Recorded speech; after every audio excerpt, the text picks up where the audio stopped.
me a story. Something we've all said or heard in our lives. Stories bring us together around the campfire. Storytelling has earned its place as the most important tradition humans possess. The most important reason for this being that every story contains a lesson. Lessons to love, to forgive, to be just, and to strive for better than we have. They empower us, they lead us, they comfort us. Born in Alberta, raised in the backcountry, fishing, hunting, nature, the wild, all run thick in my blood.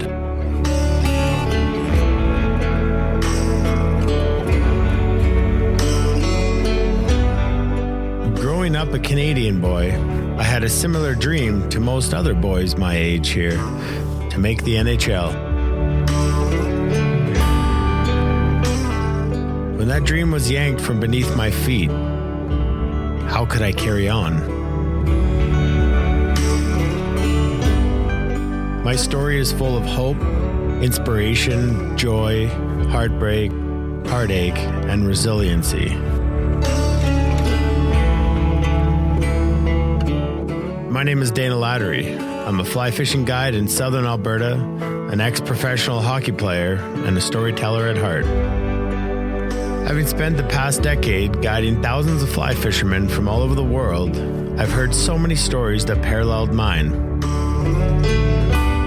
Stories of pain, brokenness, tragedy, from all different walks of life. The more time I spend with them, the more I realized that we all shared one common thread. Fly fishing saved our lives. Grab your favorite drink and join me on this journey as our story begins. All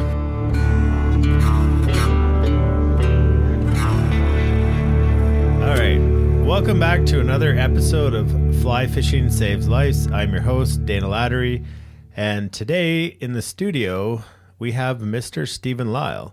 Some of you might be familiar with him from a Thursday Night Live episode as Jen Lyle. Stephen, welcome to the show.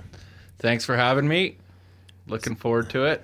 So, why don't you just introduce yourself to everybody? Tell us who you are, where you're from, and just give us a little brief synopsis of where and why and how Stephen Lyle came to this point in his life today.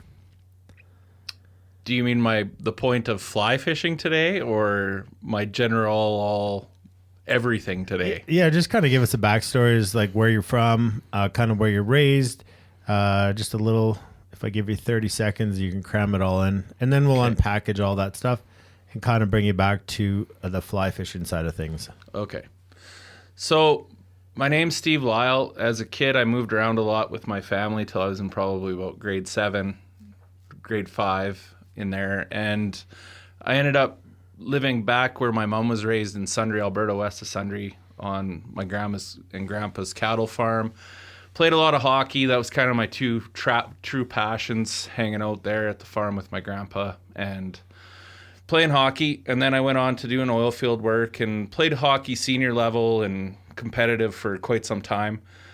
But, you know, life kind of takes you in a lot of different directions in the oil field, and I got into selling in the oil field, which comes with, you know, a lot of entertaining, a lot of drinking, a lot of good times that I don't regret any of them. But, you know, it does take a toll on you from a drinking perspective. And then that's where I kind of got to today, where I've been sober for 6 years. Fell into fly fishing probably about a year and a half, 2 years after being sober. And had a passion for the outdoors. Both my mom's side of my family and my dad were from the west of Sundre area, and my great grandma on my dad's side, she was huge outdoors. She was a taxidermist and hunter. I think she shot her last year when she was 70. So it's kind of in my blood, even though, you know, a lot of my uncles taught me some stuff, but I've always been pulled to it naturally too. So you know, being sober just kind of re-elevated my passions for being outside. How I got there, I think it's kind of in your DNA. And the history of it just goes back so far that as I've gotten older, I thoroughly enjoy the history of my family, the history of where I come from, the area, the Nichi Valley, the Bearberries, the Trunk Road, you name it. I mean, I'm pulled to it every day compared to a thought of when I'm going to get there, how I'm going to do it. The one thing I think most with being where I'm at is you can think of a path to walk, and it's just, how do you choose to walk that path? And once you start taking those steps towards it, it's really hard to stop. And that's where I'm at today. And some of the new people I've met, through Dana and, Thursday Night Live, being out on the waters this last summer with a new group of people compared to doing it by myself a lot.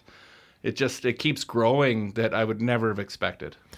So a couple of things, and if people aren't super familiar with the area, but you kind of grew up in some pretty beautiful country with some pretty awesome trout streams running basically through your back alley. So growing up, was fly fishing on the horizon? Was it a thing? Did you spend time in those rivers?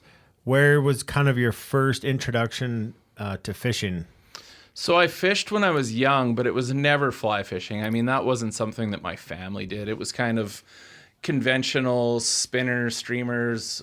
We would fish, Burnstick Lake and some of the local lakes because they were close to the farm and easy to get to. We didn't really travel a whole bunch to do it, but hunted, all those kind of things in that same country where it's gorgeous. The rivers we went and swam in all the time. We fished them from a conventional standpoint, like I said, but I've always had even when I was kind of like a later teenager, whatnot, I was enthralled with getting there to try and figure it out.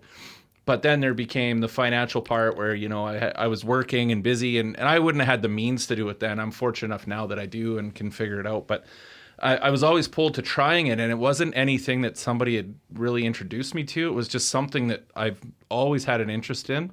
And then once I got started, it's just been a steamrolling effect of not stopping. So take us back. What I think you said 6 years ago, you've been 6 years sober. So sometimes a traumatic catalyst happens in our life that takes us in a different direction than we'd thought, or like you had alluded to earlier, is the road that you want to walk down, and then how do you walk down? So take us back to those days of, I guess, partying or schmoozing. We could say is understanding that in the oil and gas industry and spending time with clients, probably especially around the Stampede, there's a lot of budget that's put aside for that.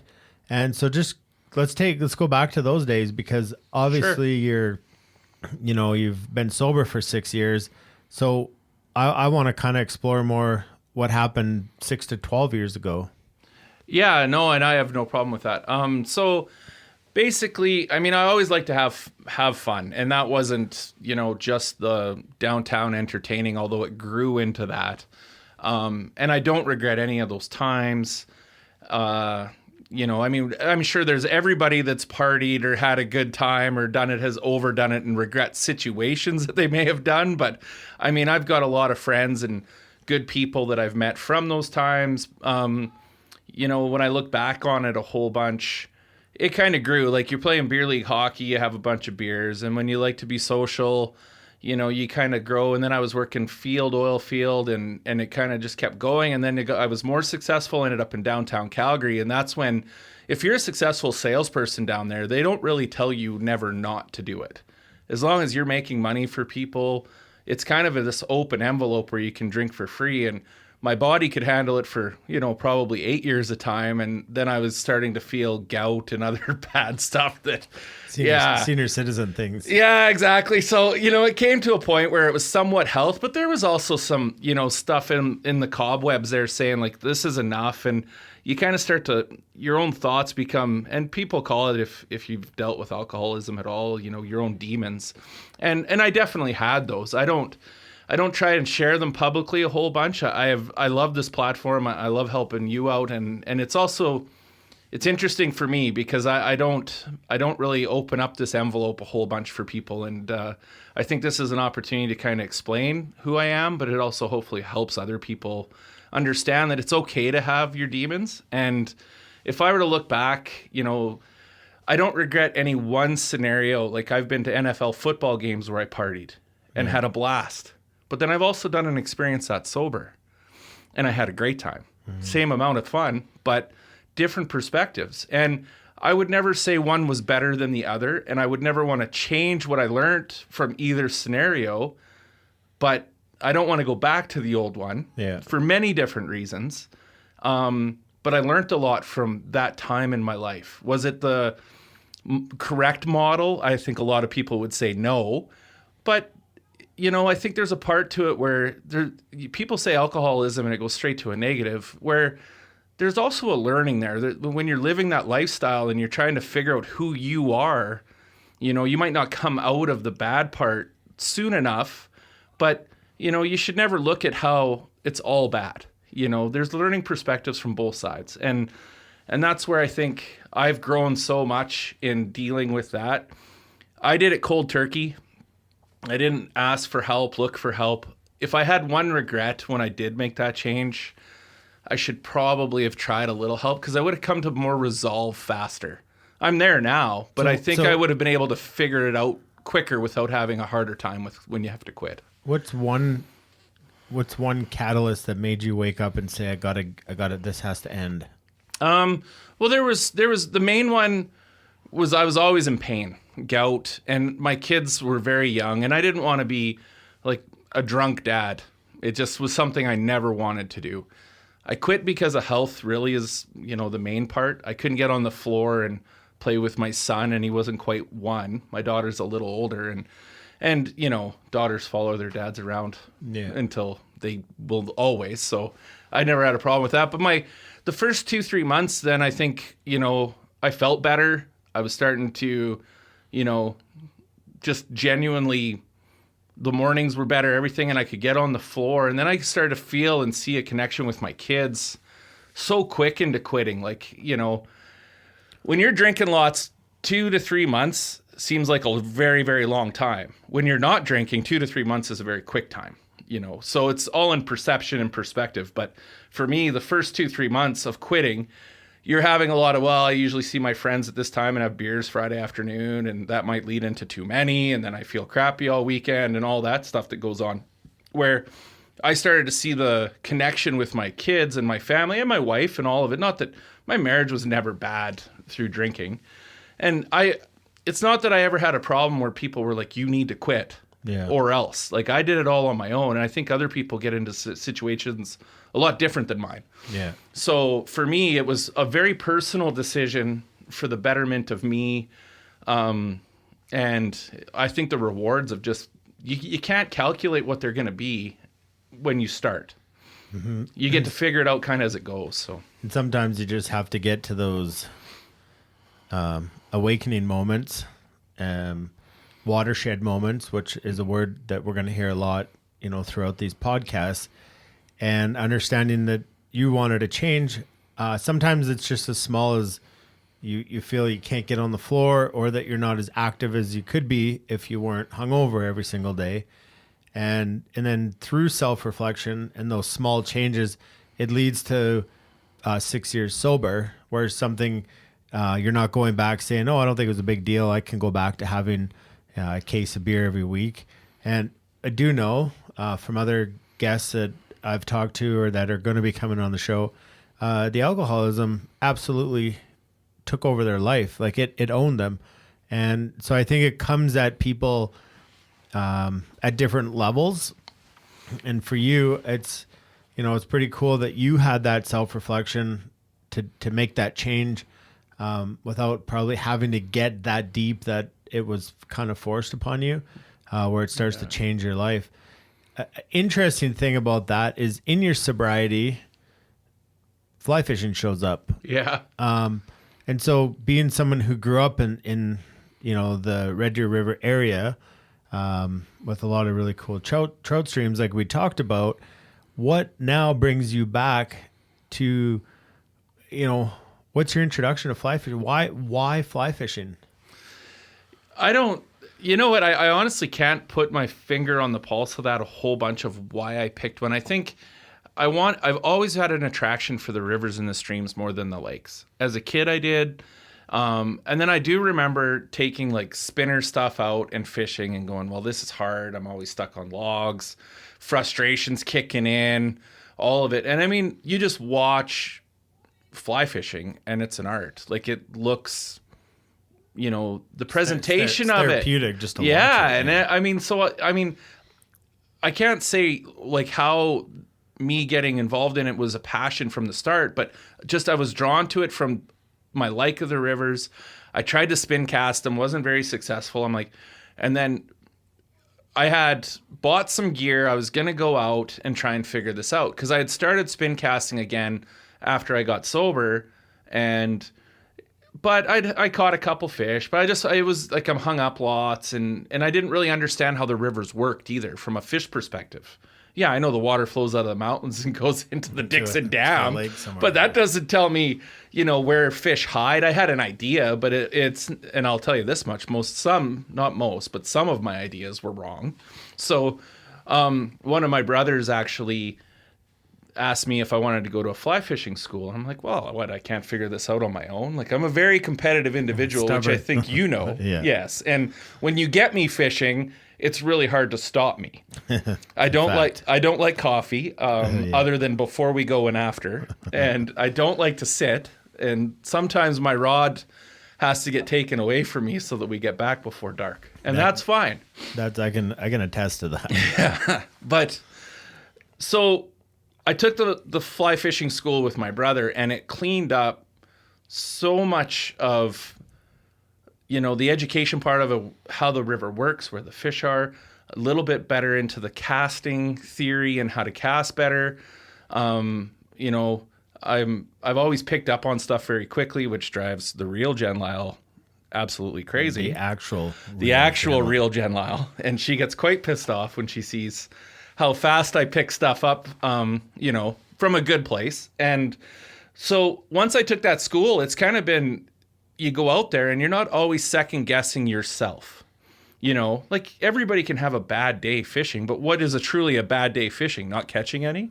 Because I've had tons of days where I haven't caught a fish and had a great day. Yeah, many. Some of the best. Better naps, better whatever, but it doesn't matter. You're out. Time on the water. Yeah. And so that kind of pulled me into fly fishing. Now, the part that keeps me going so much is, I think as we get older, it's really hard to find things to keep continuously learning about that are that are fun to learn about, that don't mean anything. Yeah, it's almost like you can never conquer fly fishing. Yeah, but you don't have to. That's the part that I think is the piece that is so much fun is I don't have to conquer fly fishing. You're not out there to win. Yeah, but I get to enjoy it. I get to physically benefit myself by being outside.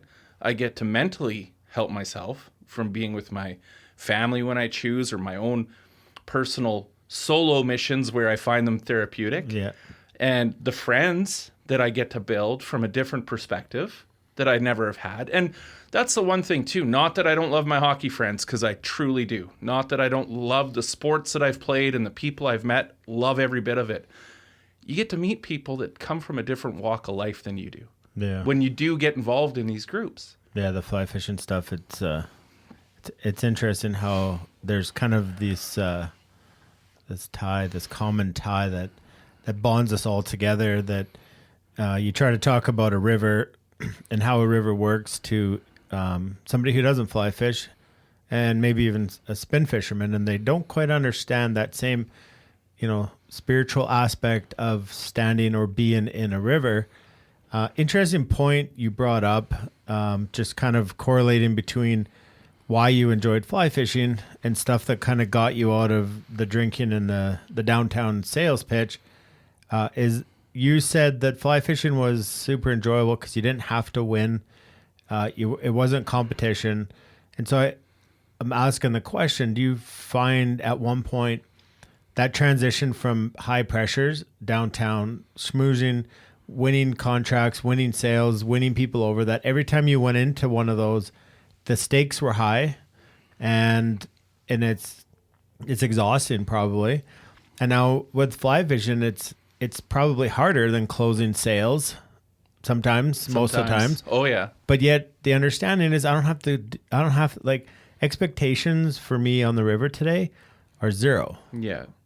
So I think some of the perspective that I have on that question is more so, yeah, like I still thrive in business where you go in and it's going to be a little high pressure. I still, like, that's in my blood. I still love that competing. And you're successful with your company now, and it's sales, and it's, But there comes a time where you have to learn how to shut stuff off and turn it on. And I wasn't very good at that. And I think sometimes even the drinking would be my outlet. Yeah. So, I just got to blow off some steam. I might stop for a beer, and that's, I'm not saying that's a bad thing sometimes, but it's a bad thing when it's all the time. Yeah. And, I think anybody that walks that path too regularly understands what I'm saying. I just want to be clear, though. I'm not the kind of guy that quit drinking and thinks everybody else should. No. I still like being around my friends having beers. Yeah. I like going on guys' trips. I can go to a bar and sit around there for hours and I don't feel an urge. Yeah. I think I'm a very few type of person that way, or a very select person that way compared to some other people. Totally. But I don't judge people for drinking or not drinking. And I just want to be very clear about that, because I tend to love all people that are good anyhow, which way I can get to spend time with them. But when I go fishing, to pull away from, that pressure, that compete, that I gotta win, I want that contract, I gotta get this, I gotta do that. What I love about going fishing is, yes, it's hard, and it's hard to learn it. And then when you get your tricks, it gets a little easier. Education, and then it changes on you. Then it changes on you. And the more open-minded you are in your fly fishing community and culture helps, for sure. But then you better remember, you better give back to that a little bit however you can, because people will share knowledge, and knowledge is priceless. Yeah. And that's the fun part about being in part of one of these communities. And the dick and fart jokes that come with it, that's right on top of my list of why I keep coming back. I'm not going to lie to you. Exactly. If you've seen me type on Thursday Night Live, you know what I'm about. The real Jen Lyle. The real Jen Lyle comes out, and she does read all those comments. Trust me. You will not find Stephen Lyle on the Facebook. Don't have the Facebook. I am the famous Hula Man's uncle on Instagram. So if they're looking for you, and that's got its own story, but that's kind of funny. So the interesting thing, and this is obviously sharing it through my lens, is alcohol's addictive. Some people more, some people less. Fly fishing's addictive. And coming from my story of, the hockey ending abruptly, I think I needed an addiction, a new addiction, because personal opinion, I don't think addictions are ever cured, they're transferred. So now I'm asking, would you feel that way with fly fishing, where just stopping in for a beer here and there quite often is fulfilled by going to the river? Oh, I can agree with that. I think absolutely. I think one of the things I call through quitting drinking and the sobriety and whatnot is you end up in this phase. I call it false boredom. People that actually work a program might actually have a true meaning for it. I don't. Yeah. My meaning is the first 3 months of sobriety is kind of, you feel better. So you physically start to feel better. Well, then you mentally feel better and everything's going, okay, well, this is pretty cool. And then the next 3 months are the transition period between people don't phone you as much that you probably called before, and you're hanging out. And the group's changing. And there, if you truly want to change, you'll go through that. And that's just kind of part of the process. But the false boredom kicks in at some point there. You can only sit around and watch so many movies. You can only go on so many walks. Yeah. You can only read so many books. And when you're talking of a person that, I played high-level hockey where you play 5 times a week as you went further than I did. And I played my last hit game in my 30s. Yeah. When it comes to a crashing halt, the hockey, the drinking, and you're sitting on the couch and you're staring at... Schedule's wide open. You're like, uh-oh. now what? Yeah. Right? So when you can fill that with something positive, like a fly fishing, Yeah. I totally agree you can transfer that addiction. And I think there's nothing wrong with transferring an addiction to a healthy one. No. And that's the key that I think people need to focus on. They everything in moderation except for fly fishing. Yeah. Because I mean, as I know some days I get home real late and it's like, okay, I got to take tomorrow off. I'm not fishing tomorrow. I'm beat. And then 5 a.m. rolls around, the sun comes up, and it's just like, where am I going? Yeah. And how am I getting there? Mm-hmm. Why didn't I gas the truck up last night? Yeah. So, and obviously I'm being kind of coy with that, but I think the moderation in fly fishing is that this crazy thing called winter hits us, and it kind of keeps us craving more. But I do know that a lot of people's stories are the addiction of fly fishing and the need to be out there. And truly, it's between you and the fish. You're not competing against people. You're not competing against money. The fish doesn't care what your bank account looks like. They don't care what you've accomplished in your life. All they want to do is eat. Yeah. And I think like when you go out there, and, I've heard other people say it too, and I think some of the stuff is a little cliche, but I do believe in some cliches. And, you go out there and you can always fine tune your craft when you're doing it. That's one thing. But you go out there and just try harder. Like, I'm going to bear down today. I'm going to win. It doesn't work that way. It doesn't work. There is a finesse to it. There's an art to it that you have to embrace, and that calmness that you have to embrace fly fishing to make it all jive. Because the more you go out there and I'm going to pound this river to death. I'm going to get every piece of fish that I can find out of here. No mercy. Like, as a hockey guy, you would know. Yeah. Like, that's how we talk. Is like, I'll go out there and I'll try harder, be better. I'll be more aggressive. I'll hit more people. Yeah. And the river doesn't sit. I think it looks back at us and says, surrender. I think it's laughing right in your face. The moment you do that, it starts laughing at you. Yeah, and I see it a lot on the boat, getting to spend a lot of time on the water guiding, is people push it, they force it, and the river's like, until you surrender to me, I can't give to you. No. And so I think that's a very humbling thing about fly fishing, and a lot of things that we run into in life, and then fly fishing is introduced to us, is we're okay to surrender. I'm okay. I'm okay to go to the river and get my ass kicked, because it's like, okay, not today. I get it. Yeah. And I can't do anything about it. And there's something extremely attractive about that. Totally. I think that piece that the way you've worded that has actually helped fine tune a piece of who I didn't know I had in me. Yeah. Because you have to give into that surrender. But there's a grace and serenity. And as you surrender to something like that, and you find the serenity in the path you choose to walk, like fly fishing, or whatever it is, having a lighter hand sometimes pays off 10 times more than, a hard-nosed coach yelling at you. Than everything we've been raised as men playing hockey in an aggressive sport. And this is nothing against hockey. It's just that's your mentality is hoo-ha, testosterone, bring it on, hit harder, lift more weights, be stronger. And then I still love a part of that. Trust me. Yeah, it's in our DNA, like you'd said earlier. But then there's something, you use the word serenity, about being able to surrender and just being okay that when we go to the river, it's a completely even playground for everybody. You can't be better than me because you're 6'7". You can't be better than me because you're 290 pounds and you can bench press 300. Sorry.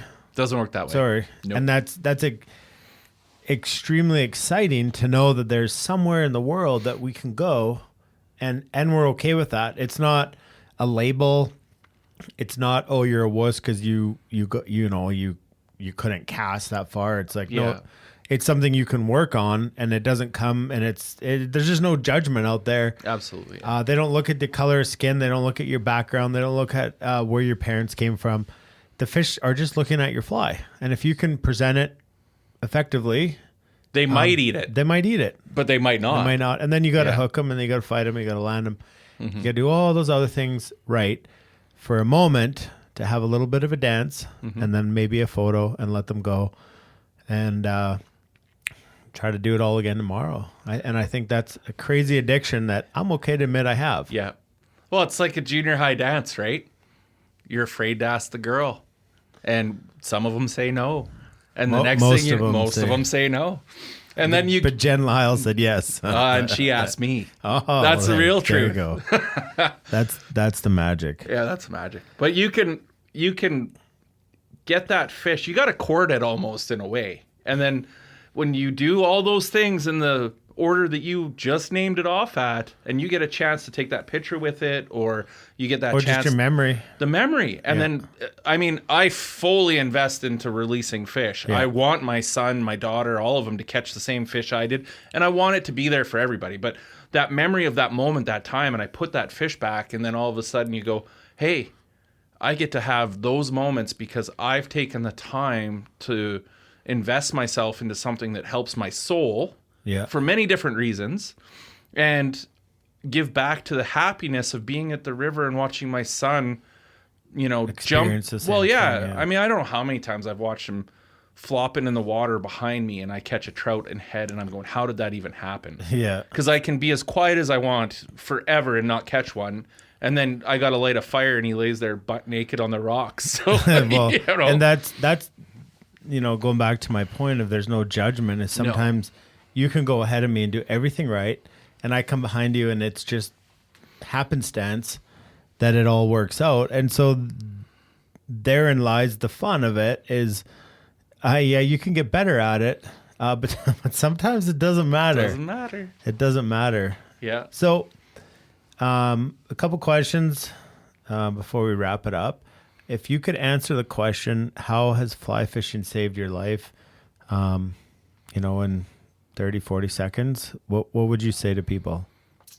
I think the biggest part is the connection to, and everybody talks about those watershed moments and the connection, and you read about them. And I hope I don't sound as cliche as like it gets to be sometimes, but I love the connection to my soul, and I know everybody says that, but the bigger part of the connection and how it saved my life is my family and them being there on the river with me, and those moments you get to enjoy. The new piece of people that I've introduced myself to, the part of being a kid that you lose the gap of is my favorite part is when I catch I don't know how many fish I've caught since I started, but it's in the hundreds for sure. Yeah. And Dana's been with me. When I catch a fish, it's like I caught my first one. Every time. I love it. And Which is fun to be around. yeah, like, I mean, when I catch a fish, everybody knows I caught a fish. And I don't know how many people are the opposite. I don't know. Because I've seen people catch, I don't know, like been in the game way longer than me, and they catch a fish and they're just absolutely stoked. And it just seems like every fish is so full of stoke that it's like, Yeah, why wouldn't you want to do this all the time? exactly. And I get that for other people catching fish. So that's the part where I thoroughly enjoy that part. Like if I bring a business partner out, or, my wife, and we've all been on Dana's boat now. Yeah. And like you can see when Stu catches a fish. Yeah. I'm pretty jacked. pumped. Yeah. And that's the part. That's my favorite part, is the enjoyment that comes from the whole thing. Yeah. The connections are all there. I think those things that everybody says, I think we all experience them to different levels, and I think some people might be able to word it better than others. Yeah. But me is the connection that it brings us all together for the happiness. Yeah, it's just such a joyful thing, Yeah. I there's the odd altercation on the river with river etiquette and stuff, but in general, we're out there just like, yeah. But I think you that's can compete. people. You can compete against me, but it's not fair because the fish, like we can't actually compete against each other. Yeah. And once you truly realize that the holistic idea of fly fishing becomes pure and true, and then it naturally keeps you going back there consistently because it is a place that you're filled with joy. Your cup is full when you come home and you got to get back to the rest of the family. You're happier, you're a better person, And, for someone like yourself going through sobriety, that transfer of addiction, it may be why you're at 6 years and going strong. Yeah. Well, and I mean, there's the other side too of how the house works, right? And when you're drinking and whatnot, my wife was awesome the whole time, has been great my whole marriage. But if I ever say to Jen, the real Jen, I'm going fishing and it's Sunday night, I never get it. No, you shouldn't do that. Yeah. Well, I'm home all the time and I'm on. Yeah. Like if somebody needs me or, I'm not hungover. And I mean, it was different when you're living in that other side of things because now when I ask, I'm home more than I was back in those days. Yeah. So I think sometimes when I ask, she's like, well, I was waiting for you to leave for about 4 days now. So what are you doing here? Do you want to go for 2 days? Yeah. Except when you tell her you're coming on the boat. Yeah.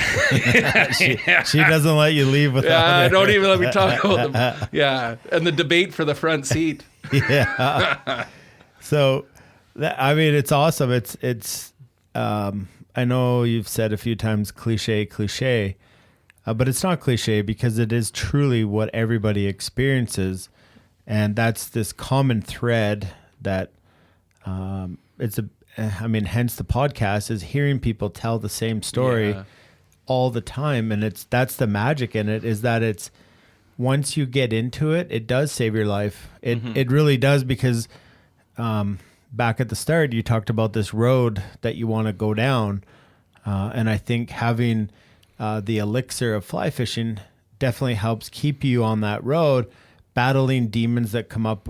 They happen all the time, whether you're sober, whether you're drunk most of the time, whether you're high on drugs, or whatever your demon is, they're still there. They're still there. Even though you're sober, the demons didn't leave and the addiction didn't leave. We're finding ways to constantly fulfill that need and desire with positive things. And I think that's the complete magic of fly fishing, is that it is addictive. You can't win. You don't have to win. You're battling fish. They don't judge. Nobody has an upper hand. And so we keep going back to this place of neutral playground, and every experience out there is different, whether it's 20 fish, 0 fish, or just standing in the river, listening to the birds, listening to the water. You can't lose. Yeah. Okay. Quick questions on the go. Favorite dry fly pattern? Oh, I think blueing olive in September. I tend to Your have favorite? a ton. Yeah, I get a lot of success. Favorite Some streamer of my favorites pattern? Ooh, I'd have to say I catch a lot of fish on the pumpkinhead leech and Dana's blood leech. Yeah. I don't know if I'm allowed to say that. Yeah, we are. But those are two I probably have the most success on. But anything, when I'm kind of in that, the big ram, I love to fish it. I don't fish it as much as I would probably want to. But the red too, anything late September that is big and white, I get a lot of luck. I like that rabbit. I can't remember what the one is called, but there's a longer white streamer. It's got a big rabbit's tail on it. But but the big white ones I tend to have a lot of success on, and all variations of it. My favorite ones to tie are probably those. My favorite thing to fish though is the stonefly, like the foams with droppers. Foam, who doesn't love fishing big foam and hoppers? But easy to see. And Jimmy legs under a nymph. I mean, I tend to crush them on those, and I like tying Jimmy legs, and I like tying the foam. I've learned that too. So I mean, the tying part has been, to me, such a huge piece to this COVID, to the whole part, to keeping everybody connected. Yeah. And that's a big thank you out to you and Tim for bringing all those people in together, to help with, our mental state and get everybody talking. But there's all those pieces to, learn how to fly fish, get a rod. How's the rod work? How do the flies work? How's the tippet work? How does all this work? And then all your knots. And then you get into tying flies. But when you catch a fish on something you tied and mangled in your vise for the first time, it's pretty cool. Yeah. The evolution of fly fishermen is cool to watch. Yeah. And having said that, I use the word evolution because you're always evolving. And there's never a spot where you're like, hey, I've arrived and this is boring. You just keep going and trying new things, new techniques.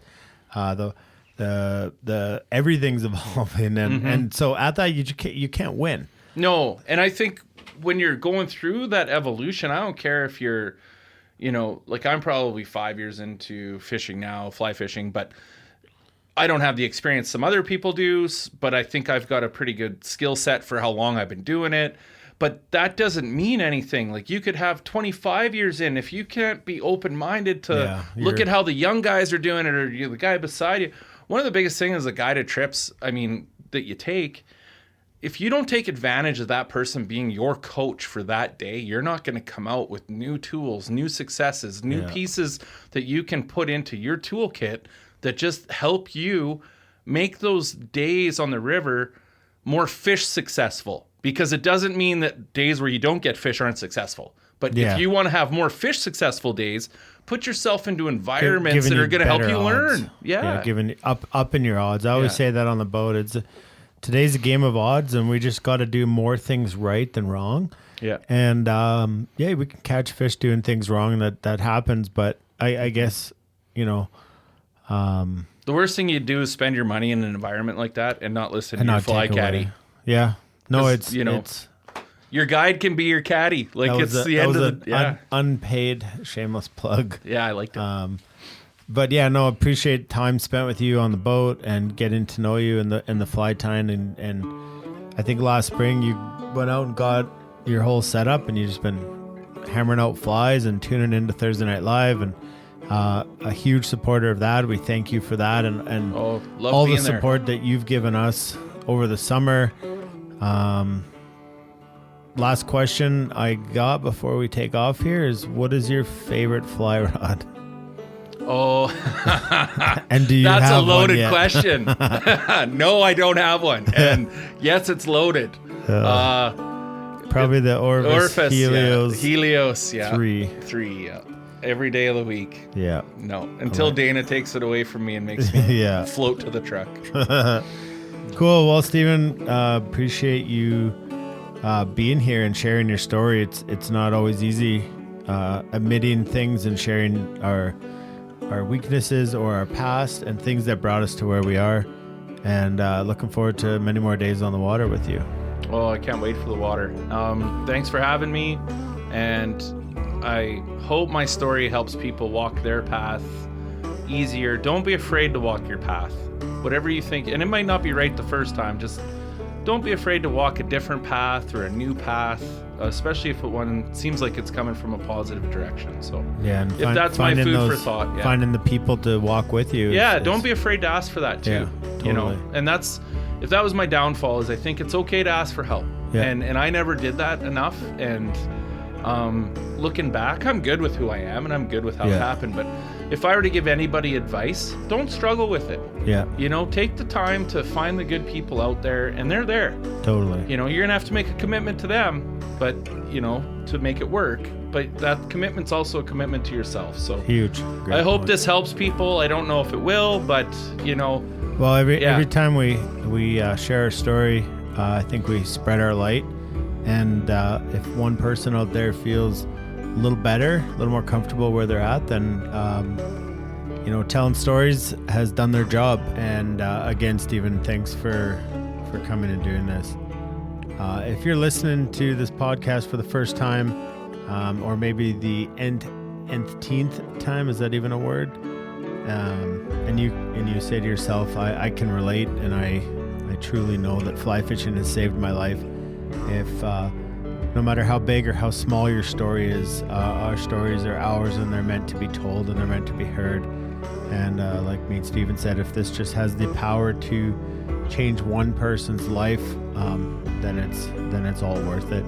So please reach out if you have a story that you would like to share. You can find me on Instagram at firstcastlastpass, and would love to hook up with you and share your story. Until next time, I'm Dana Lattery with Fly Fishing Saves Lives, and hope you guys have an awesome day. Love you guys.